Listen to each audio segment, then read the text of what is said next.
At the Broncos, we got the Colts coming up on Sunday. It's been a very intense week of debating, analyzing, critiquing, trying to put it maybe in its proper context what exactly we watched against the Titans in week one.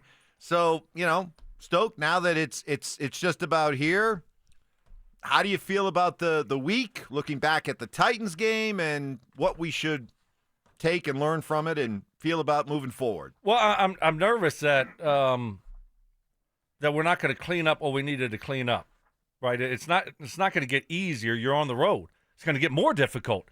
So that stuff needs to be buttoned up. I'm concerned about that. I'm concerned our defense won't be able to carry us this week. That the offense needs to do a little bit more, and they're not going to do it. And that, Indy's going to get lucky, and next thing you know, Daniel Jones on an RPO takes off and runs for 80 yards. It's like, are you serious? And their offense screws it up. That's what I'm nervous about, right? Because I haven't seen enough from them, this offense, to be confident that they're ready to go. All the other stuff that they had issues with, that's going to be fixed, and they're not going to turn the football over. They're not going to give the Colts more opportunities because I just think it's going to be more difficult this week. And you're at home. Getting a play in, getting in the line of scrimmage, all that stuff should have been, that's simple. That's easy. Bo Nix isn't a rookie anymore. He's his second year. This stuff should be, you ought to be a lot more on top of it than what we saw last week. Saying all that stuff happens because you don't play a lot in the preseason anymore. But I'm concerned about it. I think that when you look at the NFL in general in week one, the lack of offensive production and the lack of just execution on the offense, that was endemic across the board with just about everybody. The Packers played pretty well on the offensive side of the ball. Obviously, what the Ravens and the Bills did offensively was pretty damn good, but for the most part, the rest of the league looked pretty anemic. And so I think that's part of it. Now, if you go back to the Indianapolis Colts game and Daniel Jones and what they did, the Miami Dolphins looked like they didn't realize the season started. I mean, that was about as pathetic a performance and effort as you could possibly give. So I'm not going to sit there and say, hey, I think the Indianapolis Colts and Daniel Jones have figured it out. Now, I will give Shane Steichen this compliment as the play caller for the Indianapolis Colts head coach, is he's put Daniel Jones in a lot of advantageous positions, with his legs and some other things that he did. So I think that is great. That said, this defense that he's going to face, I mean, they had 6 sacks in week one. Since the start of week one last year, they lead the league in sacks, in total sacks, over Baltimore by, I think, by 14 total sacks. So this is a team that's going to pressure you, that can play man coverage behind that we saw both Riley Moss and we saw Surtain be unbelievable back there. We saw Hufanga just absolutely destroy the line of scrimmage from deep. Like, this is a different animal playing defense. That said, offense has got to be better, Stoke, like you said. But, Stoke, to your point about the offense, okay, so you have questions about this offense going out on the road, but I know there's some new pieces here, but for the most part, it's the same offense that went on the road late last year and scored 24 points in overtime at Cincinnati, scored 27 points in L.A. against the Chargers. So, I mean, this was an offense that was certainly looking pretty good by the end of the season. So how much time do they need to figure everything out and knock the rust off and get back into a groove?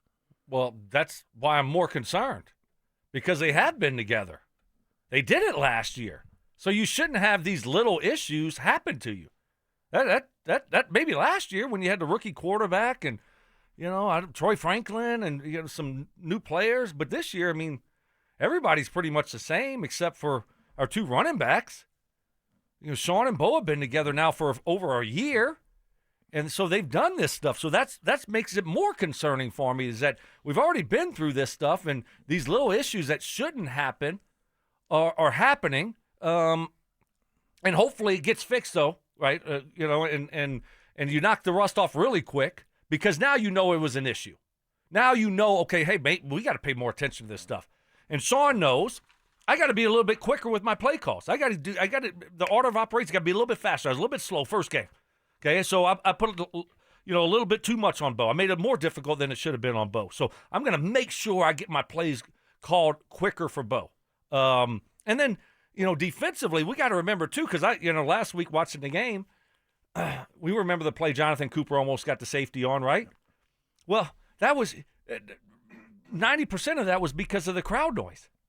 That right tackle didn't even get off the line of scrimmage. He was looking in, looking back, looking in a hike, and he was looking at the ball. There goes Cooper. You're not going to have that advantage on the road. So it's more difficult defensively. It's more difficult offensively. I would just say this. Lions scored 13 points last week. They got all their offensive players back, different coordinator, okay? So there is some lack of continuity there. The Rams, they have their quarterback and their offensive coordinator. That system has been institutionalized, right? It's been there forever. They scored 14 points. The Bengals, playing the lowly Cleveland Browns, they scored 17 points, had 7 yards in the second quarter. The 49ers, they had all their guys back, 17 total points. So you go through week one, there wasn't a lot of big-time offensive performances, okay? There was a bunch of 20 scores, right? The Tampa Bay Buccaneers, they came all back together, 23 points. So there are – the Cardinals scored 20. They're all – the coordinator, all their players are back. So there is that week one is – week one will lie to you a bit because there was a lot of inconsistencies. You hope that you play better than that, but they just didn't. Let's kind of get into some of the X's and O's of this matchup here, because you look at a guy like Daniel Jones, and we're kind of wondering, did we see a guy who's ready to turn his career around after being a bust with the Giants? The things that you say about Daniel Jones, hey, he's dangerous as a runner, and you got to make him a pocket quarterback. Make him beat you from the pocket. How, as a defense, as Vance Joseph's defense, how do you do that? Well, they always talk about rush lane integrity. They talk about, cage rushing a guy, making him stay in the pocket. Don't give escape lanes. You've got to really play your edges well on the boot keep games and all that stuff. So you've got to play with incredible discipline. The issue with that is when you see the opportunity as a defensive player to get a sack, you know what? All that rush lane integrity, all that stuff goes out the window because you want to get a sack because that's how you get paid in this league. So there's got to be a lot of unselfish football on the defensive side that happens for you. And, I hear people talk about spying linemen. I think that's such a crock of crap. That is, okay, you're going to stand flat-footed and have a guy like Daniel Jones running at the line of scrimmage. Your odds of making a tackle are slim to none. So I just like the rush lane integrity, being disciplined, all those things. It's great. It sounds really good. It's very hard to accomplish. He's going to make some scramble plays. He's going to make some yardage. You just got to get him on the ground and then, take care and try to keep him in the pocket as much as possible. Yeah, I mean, you want to, be as disciplined as you can against a guy like that, especially on third down. You saw the play. We all saw the play. Chiefs, Chargers, right? Chris Jones, great player. It was 3rd and 14. And what did he do? He lost his leverage. He went inside. And next thing you know, Herbert goes around the edge. First down, game's over, right? I mean, you got to have discipline in that situation, to Mark's point, where you're not just thinking sack, sack, sack, sack all the time. Sometimes you got to play within the confines of the defense and know who you're playing against and some sacrifice for the team. So, but yeah, if you give Daniel Jones a little bit of a lane, he can move. Yeah, there is no question about that. And then they'll put some design stuff in there for him. The RPO game, they'll put the zone read game in. They'll put some design stuff in there that's easy completions and should be easy reads to get him on the edge. And, I mean, he's a big cat. He's a big, tall, strong kid, and that dude can run. I mean, he can flat run.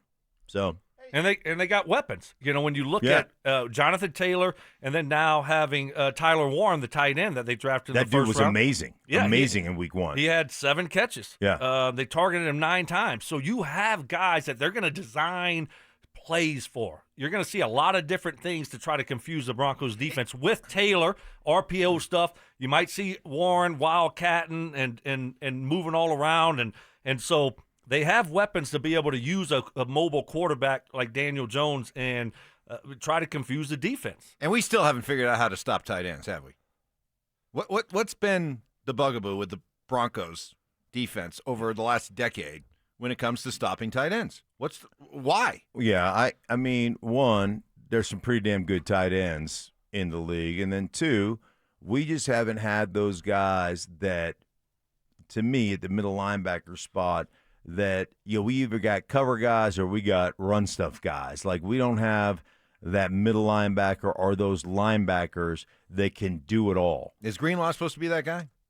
Greenlaw is Greenlaw the guy that should be? Oh, there's Tyler Warren. Go shut him down. Well, I mean, it'll be by committee, depending if you're playing zone or man. But the big thing for me is, if you're like a zone football team and you're a middle linebacker, you've got to be able to where normally you would get 8 yards of depth on a hook or something, right? Now all of a sudden I'm getting 12 to 13 yards. So I'm taking away the intermediate.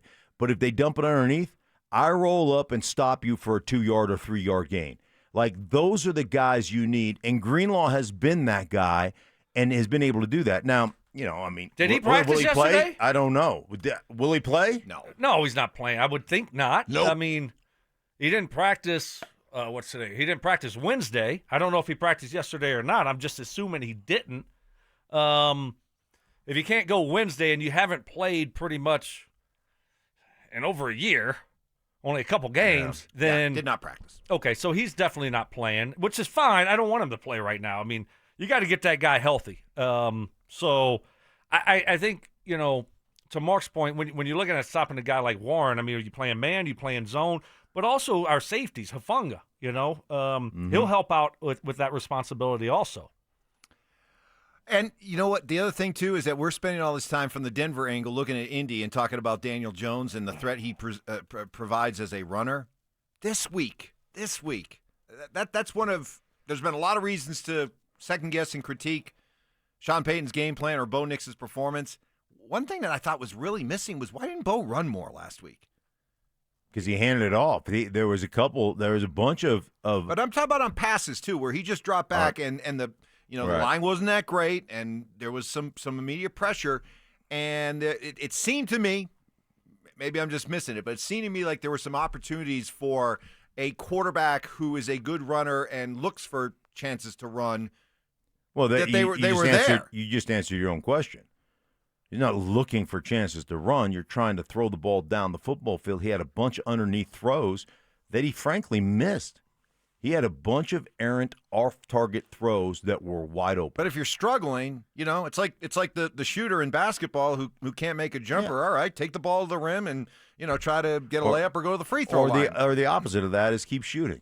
Shooter going to shoot, right? Shooter going to score. Like you don't expect to be that off. And was it Joel that said he just looked frenetic? Right. Like he looked frenetic. Orlovsky said that. Orlovsky. Okay, so. Regardless, another quarterback said he just looked rushed. Mm-hmm. And so you're trying to get yourself back into a rhythm. I'm with you, man. Let's design some runs. They had some designed runs, and I thought he just made some bad choices, some bad decisions on the zone read type of runs. So, there was a lot of mistakes, and I think he played a poor football game. Yeah, I mean, he had 8 carries. So whatever that means. Well, he had 8 carries for 18 yards. Yeah. 1 went for 11. So right. do the math. I mean, that's a lot for a quarterback. 8 carries in a game. Would you But last year he was a weapon with his running, and I thought he just. It was one game. I know. One game. I know, but we're talking about what needs to be better in week 2, and I'd love to see him. I don't want to see him run double digits. Right. If your focus is. But if he's struggling throwing, at some point, I want him to be able to just dominate from the pocket. And those days where he doesn't even have to move because he's just slicing and dicing from the pocket. But when he's having an off day like he had last week, take advantage of the fact that you're a good runner. Okay, but if you're sitting there saying we're playing Tennessee and we're much better than them and they've got a rookie quarterback. We're going to try to rectify, you being sped up. We're going to try to rectify that in a game. I called a game years ago between the Giants and the Rams, And the Rams were cutting everybody up in the league with their bunch formations, and they had runs and play actions and jet sweeps and all these things out of bunch. And I put this whole package together because they were just killing everybody. And then they got into too tight solo and never got out of it. And the whole thing was like everything I studied didn't work out. But why did they do it? Because they looked at it like, hey, man, if we can score 17 points, we'll beat the Giants. Let's work on the weaknesses that we need to overcome. And sometimes that's coaching, Mike. Hardest working guy in TV? You heard that. To the point where he did all that work and that's what you never say. even that's got what to you use tell it. us. Never even got to use it. Yes, though. Didn't even get to use it, man. Never even got to use it. But you don't hear me whining about it, except right now. Right. You know? 10 years later. Boy, that really stuck with Right. you. Huh? Wow. Yeah, it really hurt. It really hurt. Did you talk to McVay afterwards? Like, dude, you're killing me. I did. What do you do? But I did learn a valuable lesson. You got to call the game in front of you. Well, that's what Sean said this week. He said, Parcells always told me, call the game that's in front of you. Did he? Yes. It's fitting your narrative. Me and Sean. Look at you. Tighter than mouse nuts. That's right. Just right nestled up against one another. Shoulder to shoulder. Shoulder to shoulder. Man. All right. So, but overall level of confidence going into this game, both of you, Stoke? I'm nervous. You're nervous. Yeah. Of course you're nervous. Right. You're always nervous. Well, I mean, it's second week of the I know. season, and we just played the Tennessee Titans, and it was 20-12. But thank goodness our defense was lights out. I worry about all of a sudden, like I said, Daniel Jones gets out of the pocket, and we don't keep containment, and he runs for 80 yards for a touchdown, and a game that you were winning by 3 points, and or our defense won't get 2 straight sacks after we muff a punt and get them out of field goal range. Next time they get lucky and score a touchdown, and now we're playing from behind with 2 possessions left. So, yeah, I'm nervous about these games early in the season. It's first road test. Scale of 1 to 10. 10 being no issues. 1 being, oh, my God. Did I do that right? No.